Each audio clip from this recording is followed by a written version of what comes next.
안녕하십니까. 동력학 파트 1 첫 번째 시간입니다. 제 1장 동력학의 개요에 대해서 공부하도록 하겠습니다. 이 시간에는 뭐 이렇게 복잡한 얘기는 못해요. 그래서 전체적으로 동력학에서 이러이러한 것들을 하겠다. 그 다음에 기본이 되는 배경 지식들, 그런 것들에 대해서 소개를 하겠습니다. 자, 첫 번째는 역사적 배경하고 어떻게 응용이 되느냐 하는 영역에 대해서 말씀을 드리는데, 지금 우리가 동력학에서 다루는 대상은 사실은 동력학은 역학의 한 영역이 되죠. 그래서 역학을 일반 물리에서 배웠죠. 그래서 그러한 역학의 영역이 크게 나누면 정력학이랑 동력학으로 구분할 수 있는데, 정력학은 정지해 있는 것, 그 다음에 동력학은 움직이는 것, 그렇게 구분이 됩니다. 그래서 정지한 물체에 관한 것이 정력학이고, 움직이는 물체의 운동, 움직이는 물체에 대한 것이 동력학이 되겠죠. 근데 이제 여기에 역학이라고 하는 것은 힘이 개입됩니다. 그래서 힘을 이용해서 정지해 있는 물체의 어떠한 성질을 상황을 설명하는 것, 그 다음에 힘을 이용해서 움직이는 물체의 운동을 설명하는 것, 분석하는 것, 그렇게 되겠죠. 그래서 정지한 물체에 작용하는 힘이 있냐 없냐, 또는 알짜 힘이 얼마냐, 합력이 얼마냐 하는 것들하고의 관계를 정력학에서 공부를 하게 되고요. 그 다음에 동력학은 이러한 힘을 받아서 물체의 운동이 어떻게 변하느냐 하는 것, 그런 것들을 공부하게 되겠죠.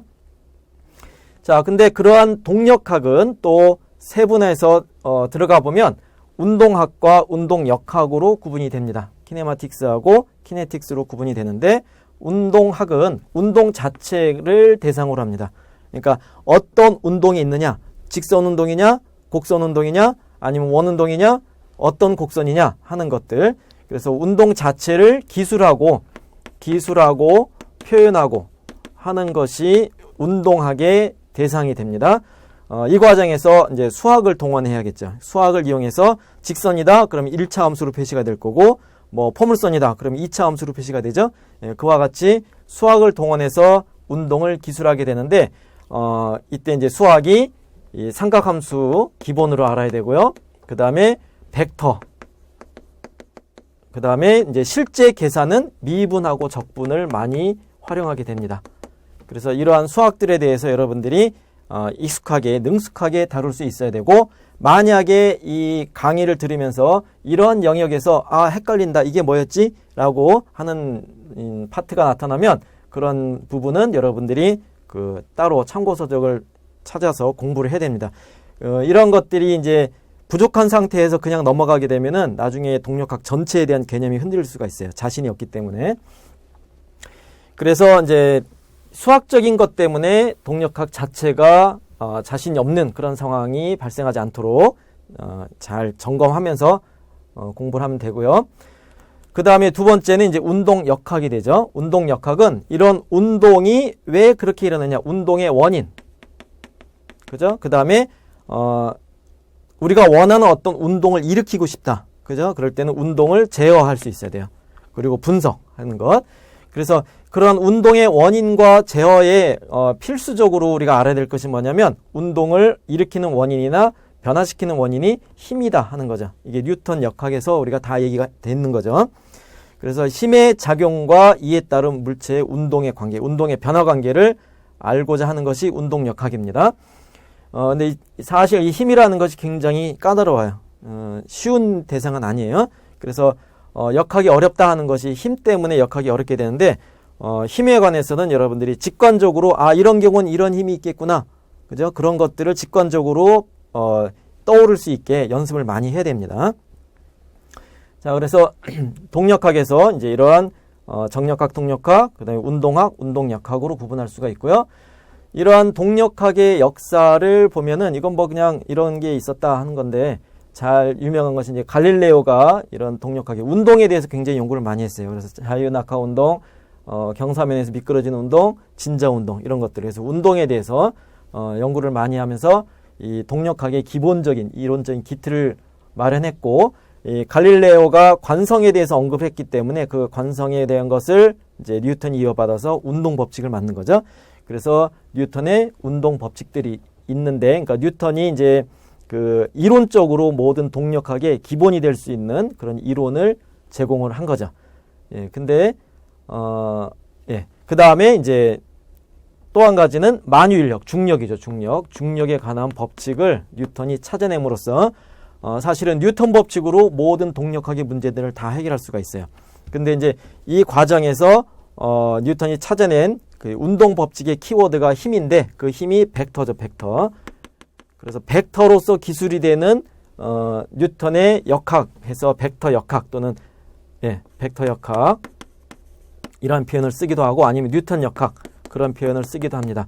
그래서 동력학에서 실제 다루는 것은 사실은 여러분들은 뉴턴 법칙에 의해서 다룬다. 그렇게 이해하면 되고요. 그 이후에 이제 많은 수학자들이 이러한 뉴턴 법칙에 대한 대상들을 연구를 하다 보니까 꼭 벡터가 아니어도 스칼라를 이용해서 해석적인 방법, 분석적인 방법으로 그 역학 현상들이 설명이 되더라 하는 것들을 알아냈습니다. 그래서 많은 사람들이 참여를 해가지고 이 아래쪽에서는 해석적인 방법, 그래서 해석 역학 그런 표현을 쓰기도 합니다. 그래서 어쨌건 동력학이 굉장히 역사가 오래된 학문이다 하는 것을 여러분들이 알고 넘어가도록 합시다. 자, 이러한 동력학이 현대에서도 굉장히 중요해요. 그러니까 이거는 뭐 현대뿐만이 아니라 모든 움직이는 사물이 있는 경우에는 다 동력학으로 우리가 응용을 하거나 분석할 수가 있는데 특히 이제 기계를 만든다거나 어떤 운송 수단을 우리가 그 설계를 한다거나 그런 경우에는 동력학에서 알고 있는 이론적인 베이스를 가지고 만들기 전에 어떤 그 움직임에 대한 것을 예측할 수 있는 거죠. 그래서 굉장히 중요한데 그 모든 기계나 구조물에 대해서 동력학의 대상이 되는 거고 그다음에 그렇죠. 그래서 움직이는 구조물의 설계나 분석 또는 뭐 고정된 구조물인데 충격을 받을 때는 그 충격에 대한 동력학적인 분석이 필요할 거고 로봇 장치 굉장히 중요하죠. 자동 제어, 뭐 로켓이나 미사일, 우주선 이런 경우도 동력학이 굉장히 중요하게 되죠. 운송 수단, 탄도학, 그다음에 엔진, 뭐 모든 공작 기계 종류에도 다 동력학이 응용이 됩니다. 자, 두 번째 절에서는 기본 개념에 대해서 소개를 하도록 하겠습니다. 그 동력학에서 다루는 이 사용하는 대상들, 물리량들에 관한 것이다. 그렇게 보면 되는데 공간이 뭐냐, 시간이 뭐냐, 질량, 힘, 질점, 강체, 벡터, 스칼라 이런 것들에 대해서 소개를 할 텐데 만약에 이 지금 요 단어들에 대해서 이게 뭐였지? 라고 하는 생각이 들면은 그런 경우는 또 일반 물리책을 찾거나 더 아래쪽에 그 선수 과목에 해당하는 내용들을 책을 찾아서 다시 한번 확인하고 돌아와야 됩니다. 그래서 이러한 용어들에 대해서 뭐 깊이 있는 소개는 아니더라도 적어도 이런 것들을 왜 하는가, 이런 것들을 어떻게 다루는가 하는 것들에 대한 감은 우리가 알고 가야 되는데 첫 번째로 공간에 대해서 소개를 하면은 공간은 이제 여기서 이제 표현하기로는 물체가 점유하는 기하학적인 영역을 얘기했는데 사실 이런 표현은 뭐 감이 안 오고요. 공간에 대해서 우리가 알아야 될 것은 물체가 어디에 있느냐, 이 공간에 어디에 있느냐, 그죠? 그래서 물체의 위치를 표시하는 개념에서 공간적인 정의가 필요하다 하는 겁니다. 그럴 때 위치는 어떤 사물의 위치, 물체의 위치를 우리가 얘기하고자 할 때 기준을 정하지 않고 위치를 표현하는 것은 굉장히 모호하죠. 그죠? 뭐 동쪽으로 100m다. 그러면 어떤 기준으로부터 동쪽으로 100m냐라는 것이 정해져야 되는 거죠. 그래서 기준이 중요하기 때문에 기준을 정하는 방법을 정확하게 잘 알아야 됩니다. 근데 기준에 대해서 그럼 위치는 어떻게 정의되냐면 기준에 대해서 상대적인 거리와 각도, 방향이 있는 거예요. 그렇게 해서 위치를 정의하는 건데 그 기준을 정한다는 것은 엄밀하게 말하면 원점을 정한다 하는 거랑 같아요. 기준점, 원점. 그 다음에 이제 거기에 좌표축을 같이 정한다 하는 거죠. 그래서 위치는 원점을 정하고 그 원점에 대한 거리와 각도로부터 표시되는 물리량이다. 그렇게 이해할 수가 있죠. 그럴 때 이 기준을 어떻게 잡느냐에 따라서 굉장히 복잡하기도 하고 간단하기도 해요. 그래서 뉴턴 역학에서 가장 중요한 기본 기준계 또는 관선 기준계라고 표현을 했을 때 이런 기준계를 어떻게 구분하느냐에 대한 기준이 또 뭐냐라고 얘기를 하면 기본 관성계라고 하면은 뉴턴 역학 법칙들이 성립하는 거예요. 뉴턴 역학 법칙들이 유효하게 적용이 되는 기준계가 기본 관성계 또는 기준계, 기본 기준계 그렇게 표현을 하는 겁니다. 무슨 말이냐면은 어떤 물체가 움직이는데 그 물체의 움직임을 위치 벡터 또는 속도, 가속도 이런 것들을 찾아냈고 그 물체가 받는 힘들을 찾아냈고 물체의 질량을 안다 했을 때 이러한 물리량들 사이의 관계가 뉴턴 법칙 1, 2, 3법칙에 딱 맞게 해석이 된다라고 하면은 그 기준계는 관성계로 우리가 볼 수 있는 거예요. 알겠죠? 그래서 관성계의 정의는 뉴턴 법칙이 성립하는 그런 기준계가 관성계다. 그렇게 하고요. 그럼 뉴턴 법칙이 성립이 되지 않는 경우는 뭐냐? 관성계가 아니까 비관성계라는 표현을 쓸 수가 있죠. 그래서 비관성계에서는 뉴턴 법칙이 그대로 맞아떨어지질 않아요. 내가 측정한 관찰한 측정량들의 관계가 뉴턴의 1, 2, 3 법칙에 맞질 않기 때문에 이런 경우는 수정이 필요한데 이 수정이라는 것을 이제 그 어떤 개념에서 수정을 하느냐 하는 것을 알아야 됩니다. 그래서 일단은 관성계 그러면 뉴턴 법칙이 딱 맞아떨어지는 거다 하는 거예요. 그런데 그럼 어떤 기준계가 관성계냐라고 했을 때 이거를 판단하는 것은 굉장히 어렵습니다. 내가 보는 것이 관성계, 내가 내 스스로를 관성계다 아니다는 것을 판단하기가 어려워요. 그래서 사실은 절대적인 어떤 기준계가 필요한데 그 절대적인 기준계를 찾기가 어려운데 알려진 것들은 바로 관성계라는 것은 그 등속도로 움직이거나 또는 정지해 있는 원점에서 바라보는 그죠? 그런 기준계를 관성계다 그렇게 이해해도 돼요. 근데 이제 이 등속이다 정지다 하는 것이 사실은 상대적인 거거든요. 그래서 A가 봤을 때 뉴턴 법칙이 성립하더라. 근데 A에 비해서 B라는 관찰자가 봤을 때도 뉴턴 법칙이 성립하더라. 그러려면 이 둘 사이의 관계가 적어도 A에 대한 B의 상대 속도가 등속도이거나 A에 대해서 B가 정지해 있거나 그래서 상대적인 개념이에요, 사실은. 예, 근데 이제 실제적인 상황에서는 지구를 하나의 관성계로 근사해서 표현할 수가 있어요. 그렇기 때문에 지구에 대해서 등속도로 움직이거나 정지해 있거나 하는 것들을 이제 근사 범위 안에서는 관성계로 보기도 합니다. 근데 어쨌건 관성계의 원칙은 뉴턴 법칙들이 잘 맞아떨어지는 그런 기준계를 관성기준계라고 하고 편하게 우리가 그럼 뭐가 관성계냐라고 했을 때는 정지되어 있거나 등속도로 움직이는 그런 기준계를 관성계다. 그렇게 이해하면 되겠습니다. 관성기준계는 그 정지해 있거나 등속도가 우주의 어느 한 점에 대해서 우리가 생각할 수 있기 때문에 천문기준계 그런 식으로도 표현을 하고요. 예, 움직이지 않거나 회전하지 않는 거 정지했을 때 그렇게 얘기를 하죠. 그런데 이제 이 기준계에 대해서 측정한 속도들이 항상 뉴턴 법칙을 만족하느냐? 사실은 그렇지가 않아요. 뉴턴 법칙이 그 완벽한 법칙은 아닙니다. 그러니까 뉴턴 법칙이 적용이 돼서 유효할 수 있는 영역이 있어요. 그것이 첫 번째가 등속도거나 정지한 기준계에서만 그게 된다 그랬었고 그 다음에 그런 관성 기준계 안에서도 물체들이 움직이는 게 무지 빠르다. 빛의 속력에 버금갈 정도로 빠르게 움직인다. 그러면 뉴턴 법칙이 또 성립이 안 돼요. 적용이 안 돼요. 범위를 벗어납니다. 그래서 빛의 속력보다 충분히 느린 영역에서만 이런 뉴턴 법칙들이 유효하는 거고 이때 이제 관성계다 하는 건데 그럼 이게 빠를 땐 어떻게 되냐? 그거는 이제 동력학에서는 우리가 다루지 않는 영역이에요. 우리 일상생활에서 빛의 속도로 우리가 움직일 수가 없잖아요. 예, 그래서 이거는 다른 물리 영역에서 다루도록 하고요. 그게 이제 상대론 영역으로 들어가는 거고 이러한 조건이 있다 하는 것만 알고 넘어가면 됩니다. 그래서 이제 어떤 기준계에 대한 측정이 절대적이다 또는 고정되어 있다라고 하는 것은 사실은 엄밀한 판단은 아닌데 그냥 그 어떠한 기준에 의해서 근사적인 어떤 판단이나 그런 기준에 의해서 상당히 절대적이거나 고정되어 있다고 우리가 표현할 수 있는 겁니다. 그래서 절대적인 기준이 아니고 이제 따옴표를 친 이유가 상징적으로 절대적인 기준계다 또는 고정되어 있다라는 것이 관성계를 얘기하는 거다. 그렇게 이해하면 돼요. 알겠죠? 그래서 뉴턴 법칙을 그대로 적용할 수 있는 계다 하는 것. 근데 이제 우리가 실제로 실험을 하거나 경험을 하거나 하는 것이 지구 표면에 우리가 붙어 있잖아요. 그래서 지구 표면 위에서 움직이니까 지구 표면에 고정된 좌표계를 보면은 사실은 지구는 태양 주위에 지구가 돌고 있죠. 근데 지구가 또 자전을 하고 있죠.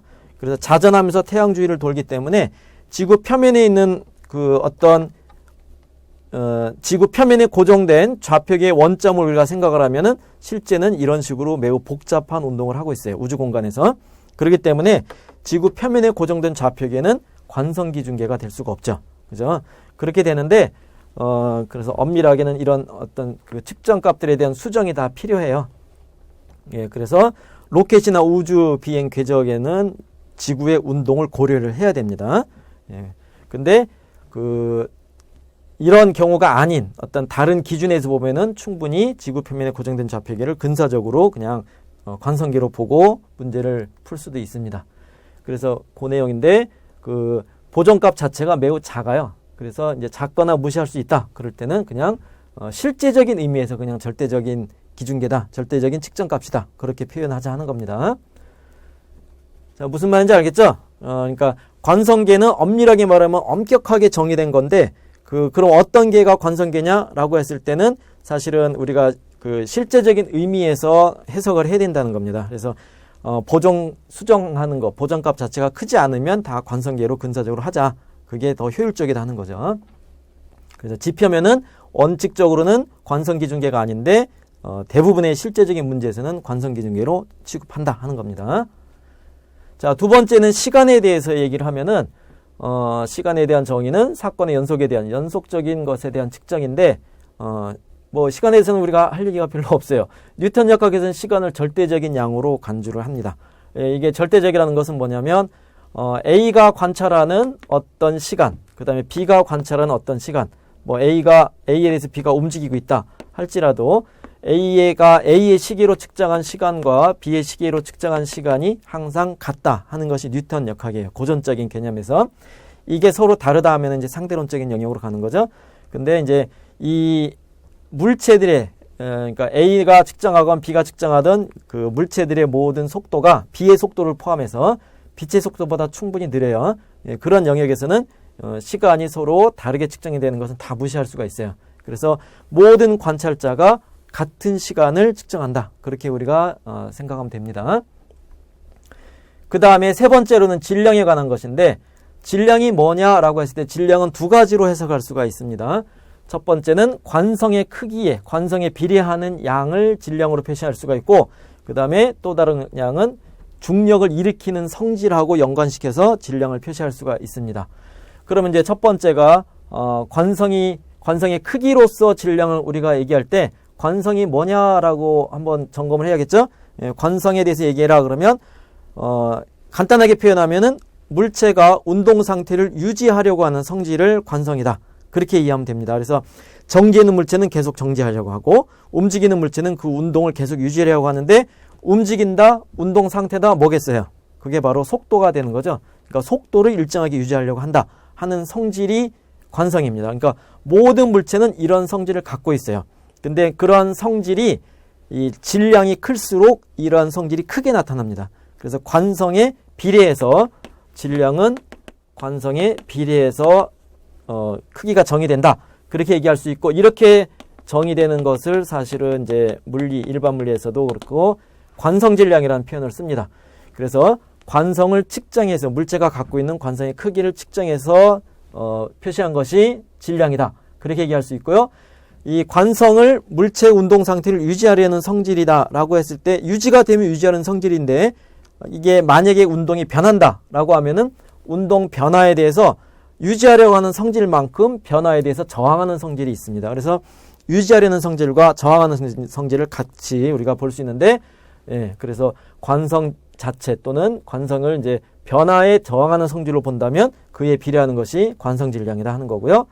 그 다음에 중력을 일으키는 성질, 뉴턴의 중력 법칙에 의하니까 중력의 크기, 두 물체가 있을 때 M1과 M2가 있다 할 때 이 둘 사이는 서로 끌어당기는 중력이 작용하더라 하는 건데 이 힘의 크기가 이 질량이라는 것에 비례해서 나타납니다. 그래서 질량을 우리가 관찰할 때 어떤 주어진 알고 있는 질량에 대해서 미지의 질량을 갖다 놓고 이 둘 사이에 힘의 크기를 조사를 하면 이 힘하고 얘가 비례하니까 질량의 크기를 우리가 알 수 있다는 거죠. 그래서 중력의 크기에 비례해서 질량이 중력의 크기에 비례해서 정의되는 것이 중력 질량이 됩니다. 근데 이런 관성 질량하고 중력 질량은 해보니까 일치하더라 하는 얘기예요. 그래서 그냥 질량은 관성에도 비례하고 중력에도 비례하는 성질이구나, 그렇게 받아들이면 되겠습니다. 또 이 낱말 뜻 자체는 질량, 물질의 양이죠. 그죠? 예, 그렇게도 표현할 수가 있고. 자, 네 번째는 힘입니다. 힘은 지금 여기 표현되기는 한 줄로 간단하게 표현이 됐지만 뭐 이것 말고 더 자세하게 설명을 한다 그러면 동력학 주제가 돼요. 그래서 힘 자체는 여기서 얘기할 때는 어떤 물체가 있을 때 그 물체가 다른 물체에 가하는, 그러니까 물체하고 물체 사이의 상호작용입니다. 그래서 한 물체와 다른 물체 사이의 상호작용의 형태인데, 이 상호작용에 의한 결과를 우리가 어떻게 아느냐? 상호작용을 통해서 그 두 물체 모두일 수도 있고 이 중에 한 물체일 수도 있지만은 운동의 변화가 생기는 거죠. 그래서 운동의 변화가 생기는 어떤 상호작용을 우리가 관찰했다 했을 때 그 상호작용 자체를 힘이라고 표시하는데, 그 상호작용의 형태가 벡터로서 표시가 됩니다. 크기와 방향을 갖는 벡터. 그래서 이제 그러한 것들은 이제 힘으로 표시하는데, 이것은 이제 문제마다 다르고 무수히 많은 물체들 사이의 상호작용 형태에 따라 다 다르기 때문에 일단 이렇게 간단하게 얘기하고 문제를 풀면서 계속 접근해 나가야 됩니다. 익숙하게. 자, 다섯 번째로 질점이죠. 질점, 파티클 또는 입자라고도 해석이 되는데, 질점, 입자 또는 질점은 크기가 없어요. 크기가 없다고 생각하는 점이에요. 말 그대로 점인데 질량은 있는 거예요. 질량은 갖고 있고 크기는 없는 점질량, 그걸 줄여서 질점, 그렇게 표현하는 겁니다. 그럼 왜 이런 질점이 있느냐? 실제는 질점은 엄밀하게 수학적으로 정의하면 크기가 없기 때문에 이거는 불가능하죠. 근데 이제 뭐 소립자의 세계로 들어가면 충분히 질점으로 얘기할 만한 대상은 있는데, 어쨌건 이렇게 질점을 표현을 하면 이 질점을 수학적으로 우리가 기술할 수가 있어요. 굉장히 그 수학을 적용하기 쉬운 대상이 됩니다. 그래서 일단은 질점에 관한 그 뉴턴 법칙, 운동 법칙, 운동하고 관련된 여러 가지 법칙, 원리들을 다 적용을 해볼 거고요. 그런데 이제 여기서 가장 중요한 물리적인 성질은 질량입니다. 그래서 질량은 이 질점에 포함을 시켜야 됩니다. 질량에 따라서 운동이 달라지니까. 그래서 크기는 없지만 질량을 갖고 있는 점을 질점 또는 입자, 그렇게 표현을 한 거고요. 예. 그래서 이제 근데 실제는 우리가 모든 물체는 다 크기가 있잖아요. 그래서 그 크기를 고려해야만 한다? 아니면 고려할 필요가 없다? 그렇게 두 가지 관계로 나눠서 크기하고 상관없을 때는 그냥 질점처럼 보면 돼요. 근데 크기를 따져야 될 때는 질점이 아닌 크기를 갖는 물체가 되고 더 복잡한 얘기를 해야 되는데, 그럼에도 불구하고 우리는 첫 번째로 질점에 대한 운동을 먼저 정리를 해야 됩니다. 그래서 그 질점에 대한 것을 질점기로 확장을 하는 겁니다. 그래서 당분간은 질점에 대한 얘기만 할 거고요. 그래서 예를 들어서 비행기가 이제 그 비행한다. 그러면 전체적인 경로, 뭐 인천에서 뉴욕까지 간다. 그러면 태평양을 건너가는 그러한 비행 경로를 표시할 때는 비행기는 지도상에 아주 작게 표시가 되죠. 그러니까 그냥 질점으로 보면 돼요. 근데 그 비행 과정에서 비행기 어떤 변화 또는 날개가 받는 어떤 그 날개 요동, 그런 것들을 기술하고자 할 때는 단순한 질점은 아니죠. 그죠? 그래서 어떤 상황에서 질점으로 볼 거냐 아닐 거냐 하는 것들을 이제 감각적으로 여러분들이 잘 판단할 수 있어야 됩니다. 그 다음에 여섯 번째가 강체입니다. 리지드 바디. 강체인데, 강체는 딱딱한 물체예요. 한마디 말 그대로 딱딱한 강체. 그래서 크기나 모양이 변화가 없어요. 근데 그건 이제 수학적으로 정의하려면 어떤 물체가 이게 강체다 그러면 이 물체를 구성하고 있는 구성 입자들이 있죠. 그 입자들 사이에, 임의의 두 입자 사이에 상대적인 거리가 절대 변하지 않으면 강체가 돼요. 근데 이 강체도 사실은 모든 물체는 사실은 다 변형이 있어요. 그래서 이것도 하나의 수학적인 모형이 되는데, 어쨌건 이렇게 단단한 물체를 강체라고 했을 때 강체는 이게 서로가 단단하게 묶여있기 때문에 한 점의 운동하고 구성하고 있는 이웃한 질점의 운동이 밀접한 관계가 있어요. 그래서 그걸 우리가 수학적으로 분석하기가 조금 더 쉽다는 얘기예요.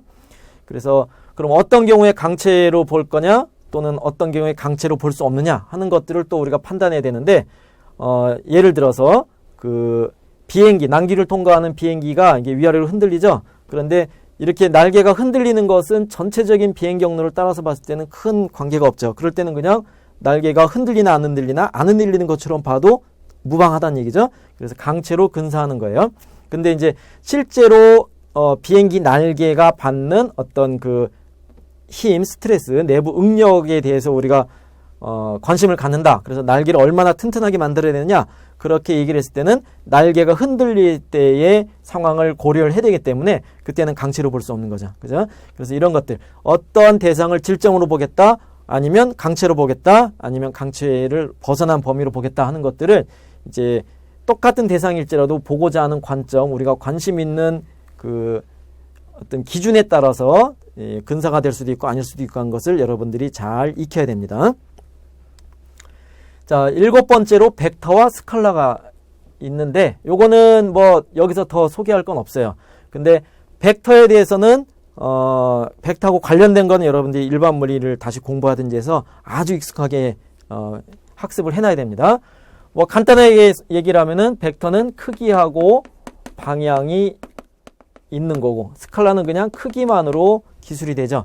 그러니까 스칼라는 크기니까 숫자 하나로 하나의 숫자로 표시되는 대상이고 그 다음에 벡터는 이게 이제 1차원 벡터냐 2차원 벡터냐 3차원 벡터냐에 따라서 필요한 숫자가 하나, 두 개, 세 개 하는 식으로 이제 늘어나죠.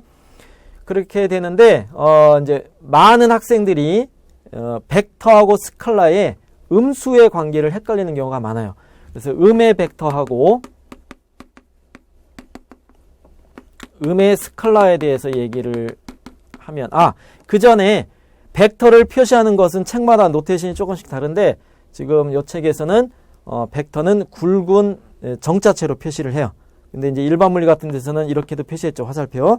그러니까 이것도 벡터 표시고 정자체, 굵은 정자체로 표시된 건 벡터 표시다 하는 것 알면 되고 그 기울임체, 이틀릭체로 표시된 건 스칼라다. 그렇게 노테이션을 이해하면 되겠습니다. 그래서 음의 벡터다 그러면 뭐 마이너스 V 벡터라고 했을 때 필기체는 어쨌건 이 화살표를 쓸게요.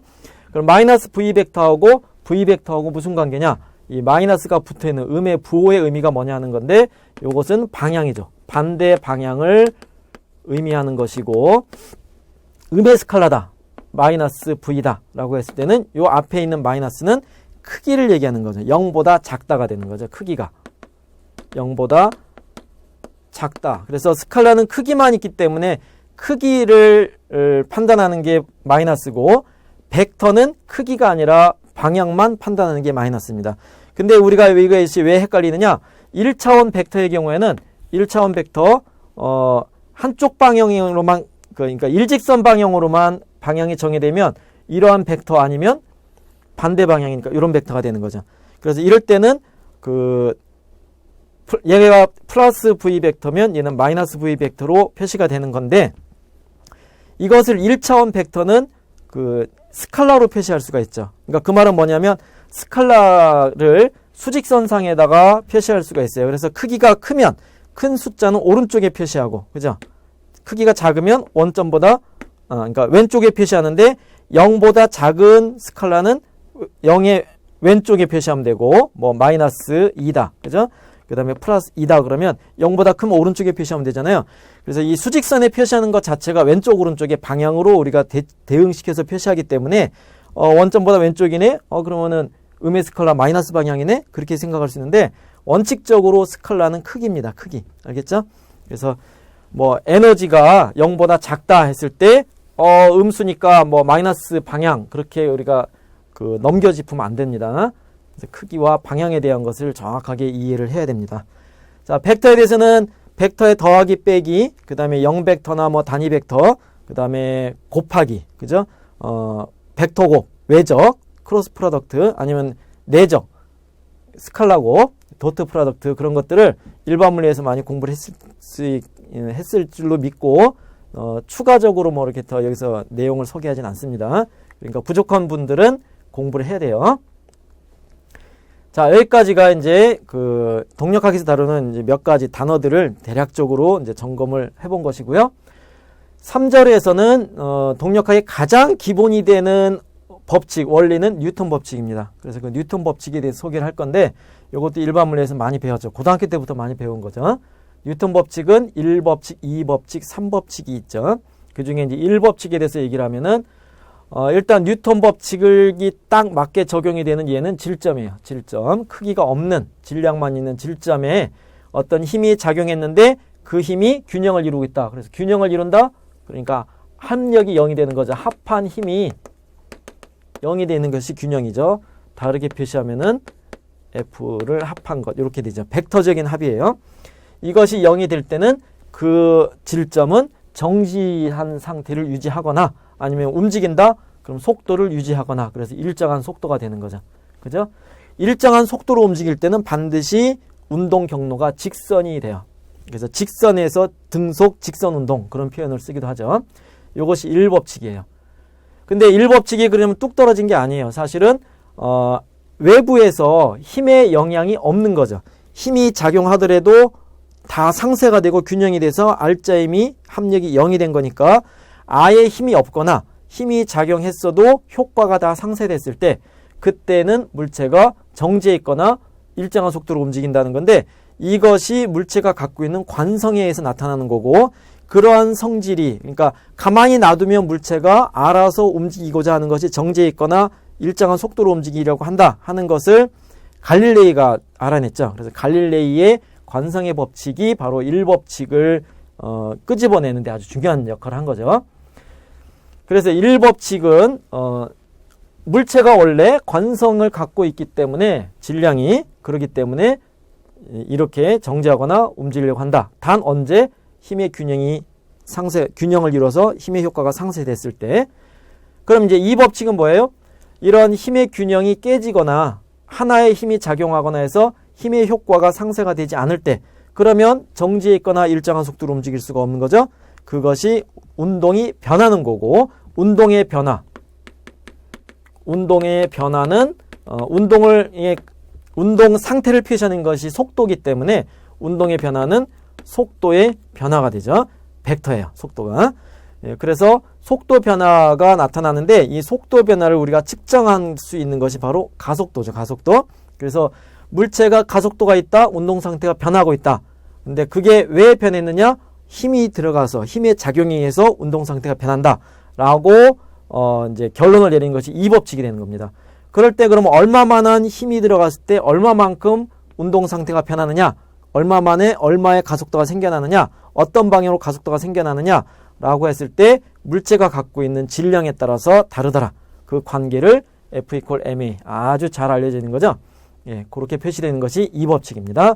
그래서 원인이 되는 물체의 운동을 변화시키는 원인이 되는 힘이 있고 그 힘에 의해서 물체의 운동이 변해서 변화를 관찰하는 가속도가 있는데 그 둘 사이의 관계가 질량이 크면 가속도가 조금이에요.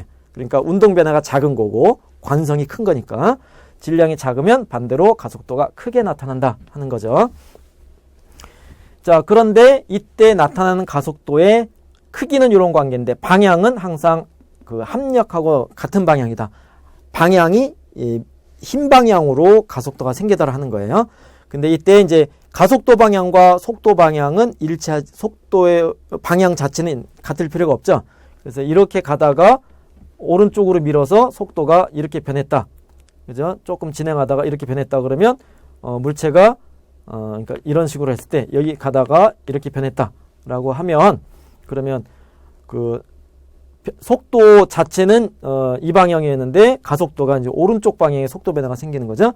그래서 속도하고 가속도 방향이 같을 필요는 없는데 가속도의 방향은 항상 힘의 방향과 같다 하는 것이 뉴턴 제2법칙입니다. 그런데 이것을 이제 우리가 힘을 안다 했을 때 힘으로부터 가속도를 구할 수 있다. 이것이 원인이에요. 운동의 원인을 할 때 결과적으로 이런 가속도가 생기고 가속도를 알면 운동학에서 가속도로부터 속도 위치를 다 우리가 찾아낼 수가 있습니다. 그렇게 얘기할 수 있는데 또 다른 측면에서는 원인은 잘 모르겠다. 주변 환경이 복잡해서 잘 모르겠다. 근데 그 물체의 가속도를 측정했더니 A라는 가속도가 나왔다. 그랬을 때 그 가속도하고 그 물체의 질량을 안다. 그러면 그것으로부터 이 물체가 받는 합력의 크기와 방향이 이만큼 돼야 된다. 라고 우리가 힘을 분석할 때 필요한 힘의 요소들을 결과적으로 MA로부터 우리가 추적할 수가 있습니다. 역으로. 이러한 그 생각도 여러분들이 할 줄 알아야 됩니다. 자, 그래서 F = MA가 익숙한 뉴턴 제2법칙인데 사실 뉴턴이 이 제2법칙을 만들었을 때는 이런 형태가 아니라 운동량이라는 것으로부터 운동량을 시간으로 미분한 운동량의 변화율이 힘이다. 그렇게 정의를 했어요. 그러니까 운동량을 정의하고 운동량이 변하는 때 그 변화 자체가 힘이다 하는 것. 그래서 운동량의 정의는 나중에 다시 언급이 되지만 질량 곱하기 속도를 운동량으로 정의한 거죠. 그래서 이 운동량 P도 벡터입니다. 그래서 벡터하고 벡터 관계인데, 예, 그래서 이게 조금 더 보편적인 제2법칙이 되는데, 그러면은 F = MA하고 F = dPdt 요 관계가 무슨 관계냐라고 했을 때 질점의 질량 M이 변하지 않으면 dPdt에서 M이 변하지 않으면 어떻게 돼요? 변하지 않으니까 상수, 시간에 대해서 상수로 보고 M을 끄집어낼 수 있는 거죠. 그래서 dVdt가 되고 이것이 바로 가속도로 정의되는 양입니다. 그래서 니은 형태의 뉴턴 제2법칙하고 기역 형태의 뉴턴 제2법칙이 질량이 똑같을 때는 표현이 일치해요. 그 하나의 질점에 대해서만. 근데 이제 질점계에 대해서는 조금 더 다른 해석이 필요합니다. 자, 이것이 제2법칙이었죠. 그 다음에 3법칙은 작용과 반작용에 관한 거죠. 상호작용하는 물체 사이에 작용력이 있으면 반드시 반작용력도 있다 하는 거예요. 그럴 때 작용력과 반작용 사이의 관계가 크기는 같고 방향은 반대다 하는 것이 3법칙이죠. 그래서 이거는 너무나 뻔한 건데, 예, 동일지선이 있고 너무나 뻔한 건데 여기서 중요한 건 뭐냐면 힘이라는 것이 작용이 있으면 반작용이 있어야 되는 거고 그 얘기는 힘은 상호작용이다 하는 거예요. 일방적으로 A라는 물체가 B라는 물체에 일방적인 영향만 가할 수는 없다는 얘기예요. A가 B한테 힘을 가하면 그 반작용으로 B가 A한테 돌려주는 것이 반드시 있다. 크기가 똑같고 방향은 정반대다 하는 거예요. 그래서 일방적으로 한쪽으로 주기만 하는 건 없고 주고받고다. 상호작용이다 하는 거예요. 그렇기 때문에 사실 그 뉴턴 법칙을 잘 풀려면 3법칙에 의거해서 모든 힘의 반작용을 다 조사할 필요가 있어요. 그래야 힘을 우리가 정확하게 해석하고 있는지 그걸 우리가 점검할 수 있는 겁니다. 자, 그래서 이제 1, 2, 3법칙을 다 어우러지는 거예요. 1법칙, 2법칙, 3법칙이 독립적인 게 아니고 특히 1법칙하고 2법칙은 2법칙은 움직이는 거고 1법칙은 그러니까 이거는 1법칙은 일정하게 움직이는 거고 운동 상태를 유지한 거고 2법칙이 운동 상태가 변하는 거죠. 예. 근데 이 두 가지는 아까도 얘기했죠. 절대 기준계라고 표현했는데 이제 관성 기준계예요. 관성 기준계에서 1법칙하고 2법칙이 맞아요. 그러니까 뉴턴 법칙이 성립하는 것이 사실은 관성 기준계의 정의예요.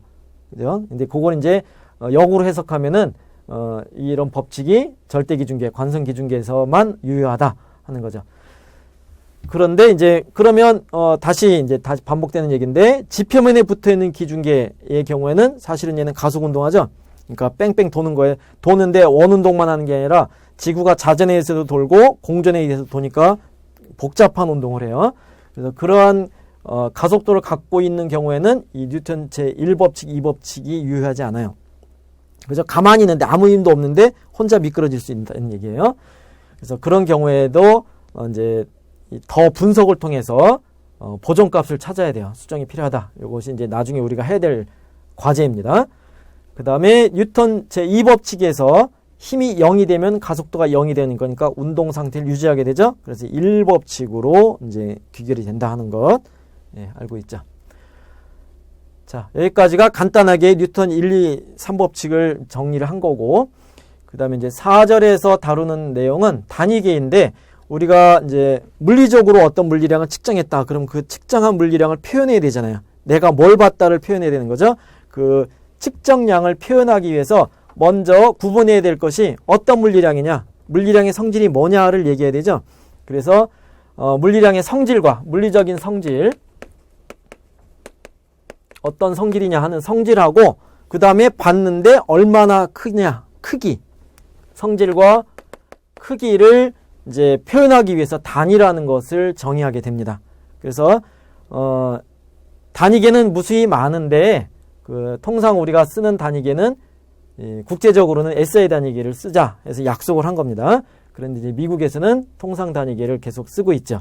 그래서 단위계를 바꾸는 게 굉장히 어마어마한 일이에요. 그래서 당분간 미국에서도 지금 SI 단위계를 사용하자는 주장은 많은데 그게 이제 바뀌진 않고 있어요. 그래서 이 두 단위계에 대한 차이점을 좀 이해할 필요가 있는데, 먼저 SI 단위계에서는 기본 단위라는 것을 정의합니다. 물론 이제 미국 통상 단위계에서 기본 단위라는 것을 정의하는데 그 대상이 되는 것이 가장 기본적인 물리량 중에 질량과 길이와 시간에 대해서 그리고 힘에 대해서 이 네 가지 물리량을 어떻게 정의했고 어떻게 유도했냐에 따라서 SI 단위계와 미국 통상 단위계로 바뀌는데, 질량은 차원적으로는 m, 매스, 그 다음에 길이 l, 시간 t 그렇게 표시하고 힘은 f로 표시할 겁니다. 차원에 대한 기호가 있는 거고, 이 차원 얘기는 조금 이따 다시 할게요. 그 다음에 SI 단위계에서는 그 질량과 길이와 시간을 정했어요. 표준을 정했어요. 그러니까 이름은, 질량의 이름은 킬로그램이라고 정했고, 그람이 아닙니다. 킬로그램 자체가 정의된 양이에요. 요 앞에 붙은 K는 사실은 접두어죠. 1000배, 10의 세제곱배, 그걸 의미하는데 그람을 안 쓰고 킬로그램을 기본 단위로 정한 겁니다. 그 다음에 미터, 그 다음에 시간은 세컨드, 그 다음에 힘은 이제 뉴턴을 쓴 거고요. 그랬을 때 그 질량하고 킬로그램하고 1kg을 정의했다. 그 다음에 1m를 정의했다. 1초를 정의했다. 그렇게 이해하면 돼요. 기본 단위라는 것이 무엇을 1kg을 할 거냐라는 것을 표준을 정한 거예요. 예. 그러면 이제 뉴턴은 이러한 이 표준으로부터 유도되는 단위예요. 물리적인 법칙에 따라서 이러한 경우에는 1뉴턴으로 정하자, 힘을.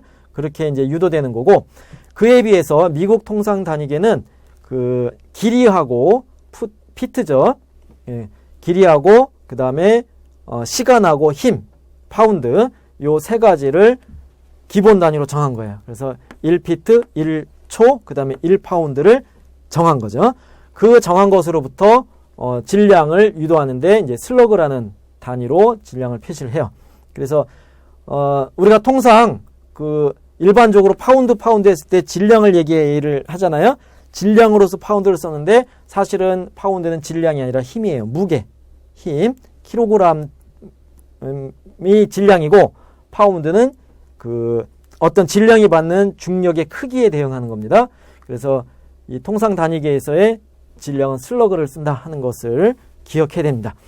그러면 이제 이런 단위계하고 이런 단위계 사이에 같은 질량을 이렇게 표시할 수도 이렇게 표시할 수도 있는데 그 관계를 우리가 추적을 해야 되죠. 근데 그걸 우리가 외울 필요는 없어요. 이미 다 조사가 돼가지고 1kg에 몇 슬러그에 해당한다는 것을 다 알려져 있어요. 그러니까 적절하게 테이블을 이용해서 필요할 때 값들을 찾아내면 됩니다. 일단 요 교재도 그렇고 이 강의에서도 그렇고 기본적으로는 SI 단위계를 사용하도록 할 겁니다. 과학에서도 다 SI 단위계를 쓰고 있고요. 유럽 쪽에서도 쓰고. 그래서 SI 단위계에서 다시 얘기를 하면 기본 단위는 길이, 질량, 길이, 시간을 기본으로 정한 거다. 요거 일반 물리에서 다 한 번씩 언급이 돼요. 1kg 어떻게 정했냐, 1m 어떻게 정했느냐, 한 1초를 어떻게 정했느냐 하는 것들 예, 일반 물리에 다 있으니까 한번 재미삼아서 보도록 하고요. 그래서 이때 그 기본 단위 킬로그램이죠. 킬로그램의 표준이니까 1kg인데 이 1kg은 질량이기 때문에 이 질량은 지구가 당기는 인력하고는 무관해요.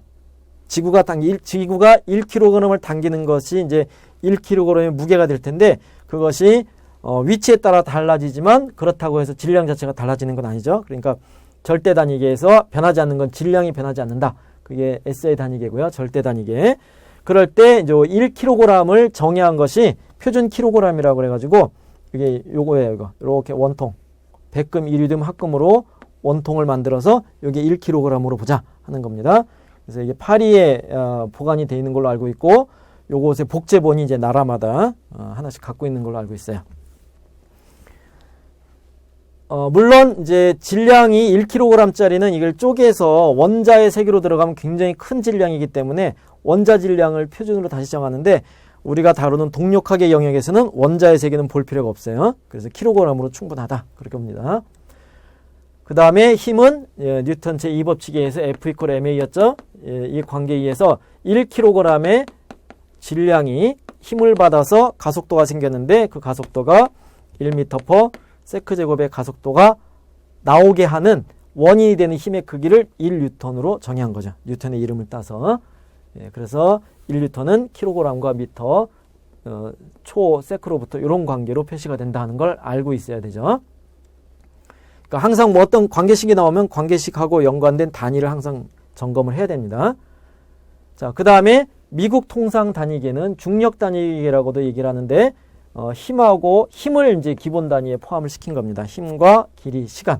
그래서 어떤 힘, 중력이 힘이죠. 그래서 중력의 표준을 잡은 건데, 1파운드라는 것을 어떻게 정의했냐면 45도, 위도 45도의 해수면에 위치한 표준 질량의 무게를 1파운드로 정의한 거예요. 그러면 이제 질량은 어떻게 되느냐?